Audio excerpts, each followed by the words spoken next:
Hello, everyone. This is a week 5 review video. Things I want you to think about from week 5 as we move forward. The first question I pose, how does Atwater establish his credibility, authority, and expertise? First of all, we have to recognize it's a lot like Cheney in terms of knowledge of the invisible. He's telling us that he knows what's happening in terms of food in the body in a way that the average person can't possibly know, right? He's used the calorimeter. He's done all these different kind of chemical experiments. He understands food in a way we can't see and we can't know. We have to just trust him or somebody else, but we can't know it ourselves, right, as lay people. He's getting this knowledge through lots of experiments, stuff that looks like modern science, because it is basically, rather than natural philosophy as we saw in Galen and Cheney, sort of speculations about how the body worked and then drawing up sort of diet through that theoretical lens. In this case, Atwater, he has his own theories of how things work, but he's basing what he's telling people on his experiments, right? So that's different. But he's making it very clear that he knows more about these invisible sort of things in food, proteins, carbohydrates, fats, the calorie. He understands how food is made up of different chemicals and how they impact the body. He's making it, another way he gets his expertise and authority is that he makes it understandable, even though he knows things that we can't possibly figure out on our own, right? Unless we're also chemists and we know the lingo and have the equipment and so on. He's making it understandable, and he almost walks you through a chemistry laboratory or experiment and say, here's what we do, and it seems foreign to people, but it's no different. Chemistry is no different to a chemist than, running a train is to a train engineer, and he uses, or cooking is to a cook. It seems technical and foreign, but it's just like anything else that people get expertise at doing. So he's trying to make chemistry as a whole, as a science, more legitimate by saying it's not really this magical thing. It's just something that other people have expertise in that most people don't. So at the same time, he's sort of saying you can't have this knowledge, but at the same time, it's not really that complicated, right? But that makes it more accessible in some ways, if that makes any sense. But it also gives him credibility and expertise, because when you read something like that, you think, okay, this person must really know what they're talking about. And he uses a language to describe it that people are already familiar with. He talks about cooking, as I mentioned. He uses a lot of metaphor and similes to explain things in terms that he expects his reader will understand, processes that they already know, and so on. This combination of detailed chemical knowledge on one hand, but also very plain language and almost an empathetic explanation is very powerful. And we'll come back to this kind of approach in a few weeks when we look at Rachel Carson and Silent Spring, so the beginning of modern environmentalism in the 60s, because Rachel Carson is writing in a very similar way, right? It's a much more poetic style. She's a better writer than Atwater, but doing the same kind of thing. Tremendous chemical, scientific knowledge coupled with this way of connecting to people. Many of you commented how Mudry and Bitlikoff were doing a lot of interpreting of how the calorie is getting employed. And you were surprised you didn't see a lot more explicit references to morality and so on in Atwater himself, after reading on Monday and Wednesday how that was getting used in different historical interpretations. That's on purpose, as you won't be surprised to find out. And to some extent, I think the authors on Monday and Wednesday, they were talking more about how the calorie got employed by later people, especially Richards and the New England Kitchen, more than they were about Atwater necessarily. Yet they put a lot of agency on Atwater himself for this information about the calorie, which, and I think rightfully so, many of you said wasn't really quite in his text. And so I'll address that in a second. But one thing I want to say before I forget is that the idea of an Americanized diet, which is really the point of Monday's reading through quantification, this is Mudry, and domestic science, which is on Wednesday. It's fair to say that these reformers, even Ellen Richards and sort of these very, aggressive, maybe isn't the right word, but dedicated reformers to American society, they meant well. It wasn't like they were, totally xenophobic and wanted all immigrants to go away, or didn't want them here in the country. They meant well. They wanted to improve their lives. They wanted them to have more economic freedom. They wanted them to be healthier, more successful. So I think there is a very sort of genuine interest in helping people there. But when you think about how are they trying to help them by telling them what to eat or what to spend money on or what recipes to make, telling people that what brings them comfort and joy in terms of their food is less important than eating economically because that will better society as a whole, that's problematic, right? And that's what these readings for Monday and Wednesday last week were really trying to get across in different ways. One that focused on quantification, which is a little bit heavy-handed, I think you'd agree. And then Wednesday's analysis of the New England kitchen and those efforts.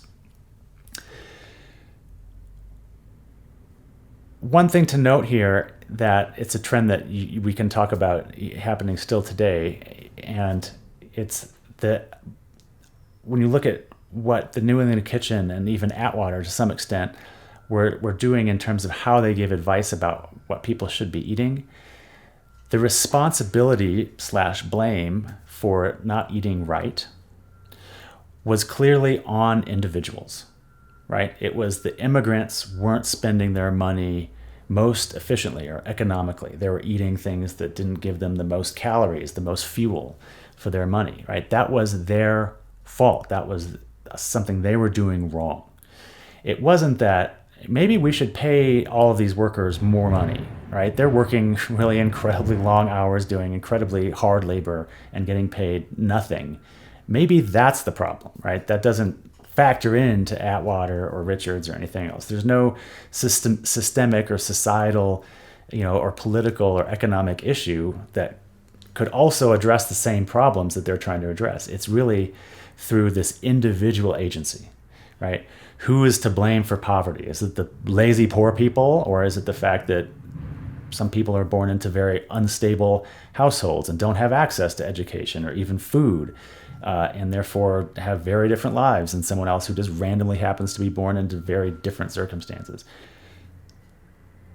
Getting back to Atwater for a second, he is writing about the calorie, and it seems very objective. It seems very benevolent. He's trying to give people more knowledge, more information. And that's true. That's undeniable. But we should also recognize that there is kind of a social and moral agenda built into what he's doing. He's telling people about the calorie, about fat and protein, and doing a lot of interesting analysis, which seems very objective and just quantified for its own sake and very useful. But he's doing that in order to tell people how they should spend their money, right? And not just so they would be healthier, but that society would be better, okay?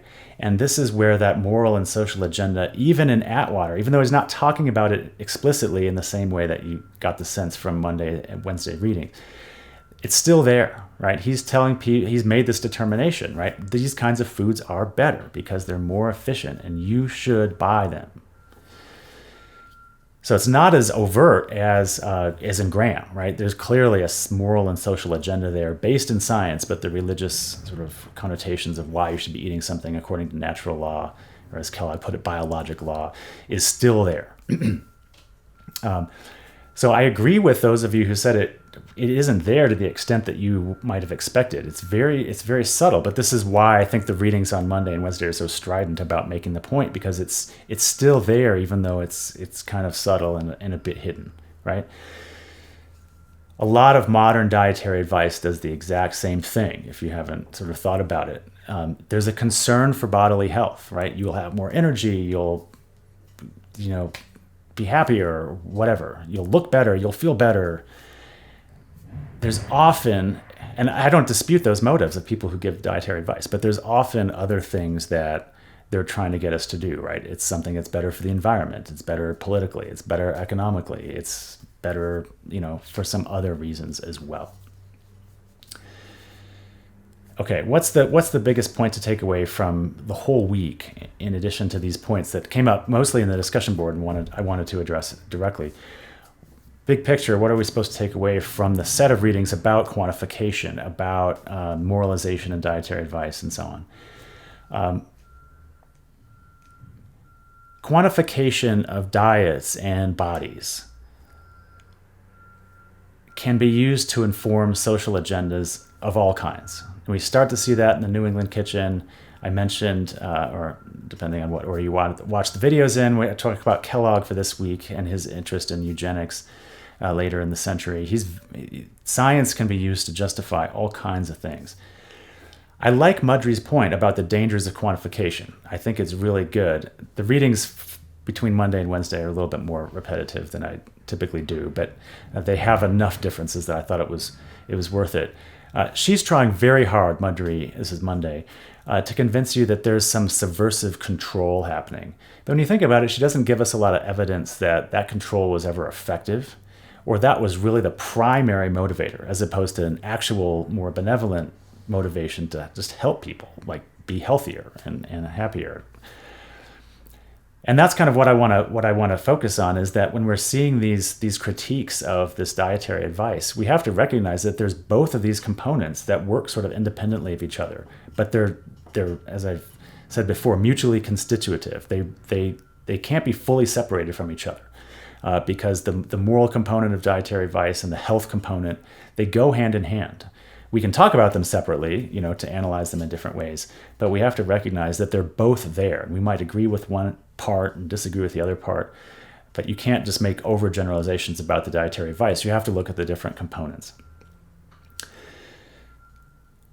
Knowledge is almost always employed for certain reasons. And this is what I think the real points of Monday and Wednesday reading are, especially when you compare it to what Atwater's doing in his more sort of objective, dry discussion of calories. When we look at, was there some sort of moral component baked into what Atwater was saying? To some extent, yes. But what Mudry and Bitlikoff are really trying to point out is that there's always a way in which quantified knowledge gets an objective, we might call objective knowledge, gets used for very subjective reasons or put on a subjective scale, right? And eugenics is a good example of this as well. So we might have very sort of benign quantifications of something, like how much fat or protein is in some kind of food, whatever it is. Look at Atwater's chart, pick one, it doesn't matter. But when we have that sort of ratio in front of us, when we have those charts, somebody is going to say, this is good and this isn't good, whatever the criteria may be, right? And this was where the subjectivity becomes so important. And we have to recognize this is the nature of science. There is no science that's just purely objective knowledge about the world. It always gets used in some way. And some of those ways are really great, and some of those ways are really terrible, and they happen at the same time. And that's just part of life. That's just how it is. That's just part of science. So you have something like Atwater, or someone like Atwater, and something like the calorie. You can complain about how it objectified bodies and Americanized diets and so on. It also gave us a knowledge about what our food does, right? It's both things at the same time, and it's silly to pretend that one is good and one is bad. It's just how it is. This is always happening with all nutrition knowledge, right? Even stuff that we found out today, whatever that is. There's some objectivity to the measurement, but we have to understand that measurement in some sort of scale. And guess what? The scale is totally subjective. This is good, this is bad, this is healthy, this is unhealthy, this is fat, this is skinny, whatever. We make those judgments up. Those are very, very subjective.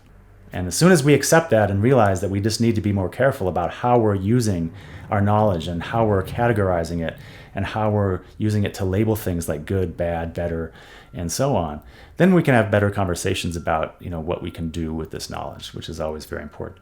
So that's the big 10,000 mile view of the week, and sort of thinking about sort of this tension between quantification, knowledge, and morality. And so in this case, how it got applied to immigrants in particular bodies in this Americanizing process in the late 19th, early 20th century. That's it. Talk to you later.